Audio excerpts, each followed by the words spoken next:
Running on Air by eleventy7, Chapter 16, Part 3.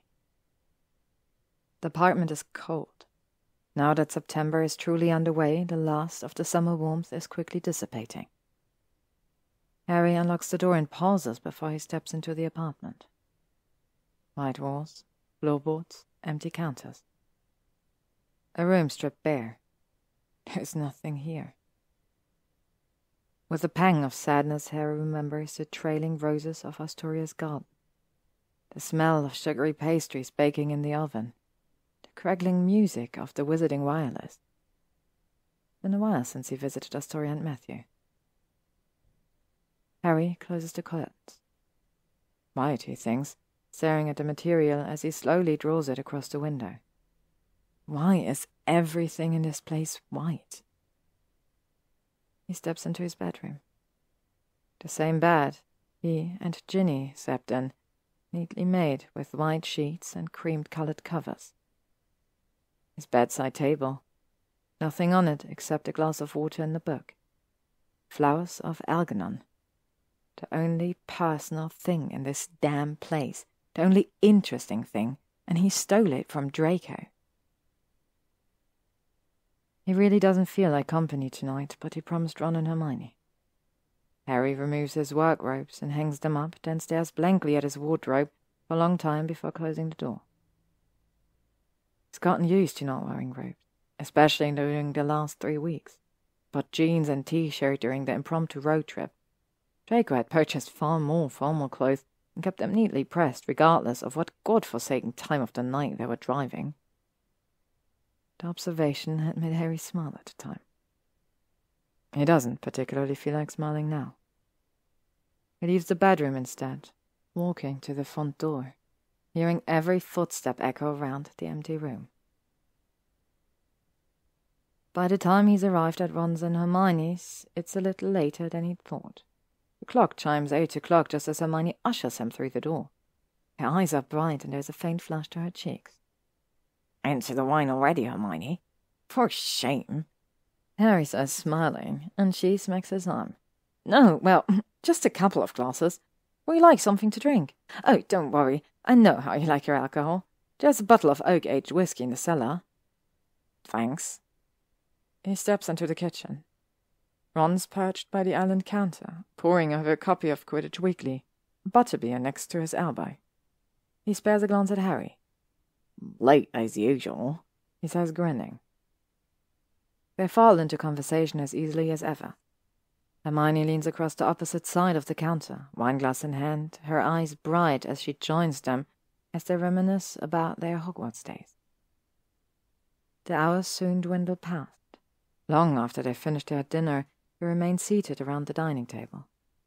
Harry's nursing a butterbeer and gazing down at the table, absently tracing circular patterns into the grain of the wood when Ron speaks. "Going for the investigative division job, Harry?" He glances up. Ron is grinning at him. "How'd you find out about that?" "I used my impressive aura skills, of course." Ron leans back in his seat. "Better get your resume organized. The application closes tomorrow." "Yeah, well..." Harry stops tracing and takes a swig of his butterbeer. "I'm not applying." Ron frowns and swaps a look with Hermione. "What? You said you didn't like your aura work, I thought." "I've been an aura for 7 years," Harry says. "I'm good at it." "You're good at investigating, too," Hermione retorts, frowning. "You've solved 10 cases in 18 months. "What?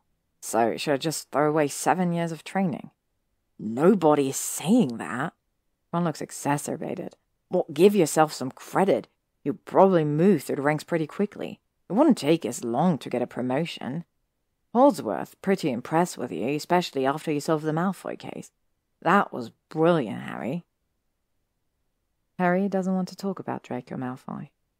He stares at the condensation on the butterbeer bottle and waits a long moment before speaking. "I always wanted to be an aura." "Well, people change, Harry," Hermione says. "Just because you always wanted to be something, it doesn't mean you can't change. And yes, you've invested 7 years in your career as an aura, but there's no point in staying in the department if you're not happy." I'm happy where I am. You're not, Ron says, picking up a new bottle of Butterbeer. You said as much to me when... Look, just leave it, all right? Harry snaps. I just said. You're afraid. Ron points his Butterbeer at Harry, then sets it upright again and untwists the cap. Pathetic, really. Harry's mouth falls open. Afraid? Are you serious? You are. Ron takes a leisurely swig of the Butterbeer. You're afraid that if you take this investigative job, it'll mean you were wrong about always being in Aura, and you wasted 7 years doing it, but that's bloody stupid. We had some great times during those 7 years, didn't we? You were happy during those 7 years, weren't you? Not a waste of time, then. Ron shakes his head. It's like losing a game of Quidditch then saying you wish you hadn't played at all. Harry's silent. What's the point in that? Sitting in a box, only going where someone else takes you? You're right, mate. Ron frowns. Harry looks up, barely paying attention. He nods, tries to smile, says something. But all he can think about is how close he came to never looking back. To never flicking his eyes up the rear vision mirror. But that isn't you, is it, Potter? No, it's not. The 18th of September. Harry stands outside the office door. He's been pacing the hallway for a good 20 minutes, a stack of papers in one hand.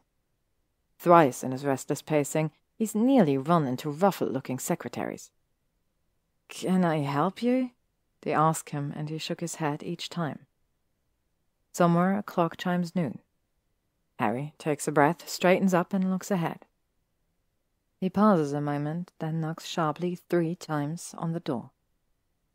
There's a long pause, and then... Come in. Harry opens the door and steps inside the office. Holdsworth, rifling through papers on her desk, is looking at him with an expectant expression. Hi, Harry says weakly. I just thought I might. He holds out the papers. My application. Thank you, Potter, Holdsworth says briskly, reaching out and taking it. He puts it neatly to one side of her desk without looking at it. Is that all? He pauses. I just want to say I understand now. What you meant when you sat at solving cases isn't a game of Quidditch, and people aren't snitches. She looks at him, then she nods. Very good, Potter. She returns to her paperwork. Harry takes the cue and leaves. A storm gathers the next day, and it reminds Harry of that night watching the storms roll in over the Celtic Sea, Draco's pale skin and blonde hair in a beautiful contrast with the dark bruised skies. Then again, it seems everything reminds him of Draco these days. The nights remind him of the Sea of the Stars in Snowdonia, and the lonely autumn winds remind him of the wave-lashed Cornish coast. The fair weather conjures the feel of butter-yellow canola flowers and pale blue skies, and the rain makes him think of falling asleep in the Renault, listening to the faint swish of the window wipers, seeing the water droplets stream across the windscreen. Watching Draco's wrist fleck as he steered around the corners. A 2002 Renault Megane. Harry remembers the first time he saw it, the canvas falling away in swathes, the dust dancing through the air. It isn't a luxury car. It isn't anything spectacular. But it's Draco's car, and Harry misses it as much as he misses Draco. As much as he misses a clear night sky, and highways and Christmas tree lights and windswept cliffs and canola fields and the way Draco's eyes would flick to the rear vision mirror. Harry just wants to go home. So he does. Deep in the golden light of autumn he goes to the manor. A house elf answers his hesitant knock, peering at Harry with its large eyes before bowing and ushering him into the reception hall. Please wait here. I will fetch mistress. No, I'm here for Draco, actually. The house elf frowns, then nods and disappears. It's gone for so long that Harry begins to wonder if it died on the way. He turns and surveys the hallway with the uncomfortable chairs and spindly hall tables lined with photographs and picks up one of the framed pictures. Draco smiles up at him, and Harry returns the smile. Footsteps. Harry glances up. Draco is very good at schooling his face into a blank expression, Harry thinks. When he wants to, he hides his emotions so easily. Still, Harry gathers his courage, refusing to back down now. "Come for a drive?" he asks casually. Draco looks at him. Autumn has well and truly arrived in Wiltshire. The fields are a pale gold. The trees seem ablaze in the afternoon sunlight, their scarlet leaves lit richly. Draco drives along a narrow country road, the same sort of road which Harry spent hours learning to drive. An oak tree curves overhead, sending dappled shade dancing over the car for a fleeting moment, and Harry's reminded of the ancient Welsh oaks of Snowdonia. The narrow lane soon joins a wider road, a map of arteries leading to the heart of nowhere. All rivers lead to the sea, the far ring of a warning bell. Draco slows down at level of crossing and waits. Harry looks at him. "I was wrong, you know." "Wrong about what?" Draco rests both hands on the steering wheel, gazing at the road on the other side of the crossing. "I think we could have been friends," Harry says quietly. Draco doesn't move his gaze. "Really?" he asks, sounding disbelieving. "You seemed to think otherwise earlier." The train is nearly at the crossing. Now or never. He reaches across to take Draco's hand. Draco looks startled, but he doesn't resist. "Yes, well," Harry says. "Going away is easy. Coming home is hard." He lifts Draco's hand, bringing his wrist higher, and kisses the soft skin just beneath the inky tail of the dark mole. The train rushes through. Epilogue. Harry knows the journey by heart. It's like drawing a breath. It's like speaking his own name. It's like stepping into the night and tilting his head back to stare at the stars. Like the first journey or the last one or every one. All the little familiarities stepping into his heart like old friends. City lights going past each side of him. A blur, a long stream of everlasting brightness. But he doesn't need the lights. He doesn't need to see. He knows the way. He'll always know the way home. The lights dwindle away into suburbs, the night dew collecting onto dark park benches and playground swings. If he looks up, it looks like the sky is exploding. All those stars bursting across that inky sky. The moon is hanging low, silver and round as a coin. He can think about the stars or the moon or anything and everything he'd ever like to dream about. He doesn't have to focus. He doesn't even have to remember which corner is next, which road. This map is crawled across his skin in 1,000 different little freckles and scars and constellations.